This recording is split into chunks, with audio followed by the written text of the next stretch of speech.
Hello humans, welcome back to our channel Aakash Prime. நம்ம இன்றைக்கி என்ன நியூஸ் பார்க்க போகிறோம்னு பார்த்தீங்கன்னா, நம்ம ஸ்டேட்டோட நியர்பை ஸ்டேட் வந்து கேரளாவோட ஸ்டேட்டில் இப்போ இருக்க நியூ சீஃப் மினிஸ்டர் யாருன்னு பார்த்தீங்கன்னா விடி சதீசன் சொல்லிட்டு ஒருத்தர் வந்து வந்திருக்காரு. அவர் என்ன கட்சியிலேருந்து வந்திருக்காருன்னு பார்த்தீங்கன்னா, காங்கிரஸில் யூடிஎஃப் கட்சியில் வந்து 13வது சீஃப் மினிஸ்டராக வந்து அவர் வந்திருக்காரு. அவர் என்ன புதுசாக ஒரு 2-3 டேஸ்க்கு முன்னாடி ஒரு சட்டம் கொண்டு வந்தார். அந்த சட்டம் வந்து டீனேஜர்ஸ்க்கு வந்து ரொம்பவே பிடிச்சி போன ஒரு சட்டமாக இருக்குது. அது என்ன சட்டம்னு சொல்லிட்டு பார்க்க போகிறோம்.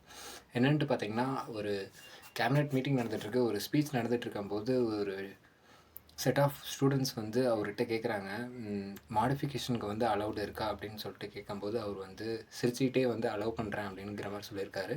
கூடவே 2 கண்டிஷன்ஸையும் சொல்லியிருக்காரு. என்னென்ட்டு பார்த்திங்கன்னா, உங்கள் உயிருக்கும் மற்றவங்க உயிருக்கும் பாதிப்பு இல்லாத வரைக்கும் வந்து மாடிஃபிகேஷன் அலௌடு அப்படின்னு சொல்லியிருக்காரு. இது வந்து அங்கே இருக்க டீனேஜர்ஸ் வந்து ரீல்ஸ்லாம் போஸ்ட் பண்ணி ரொம்பவே என்ஜாய் பண்ணிகிட்ருக்காங்க. பட் வந்து தமிழ்நாட்டில் வந்து இங்கேயும் வந்து இப்போ இருக்க சீஃப் மினிஸ்டர்னால எல்லோரும் ஹாப்பியாக தான் இருக்காங்க. பட் வந்து இந்த மாடிஃபிகேஷனுக்கு வந்து இங்கே வந்து அலோவ் பண்ண மாட்டேங்கிறாங்க. இங்கேயும் அலோவ் பண்ணால் நல்லாயிருக்குன்னு சொல்லிட்டு நெட்டிசன்கள்லாம் சொல்கிறாங்க.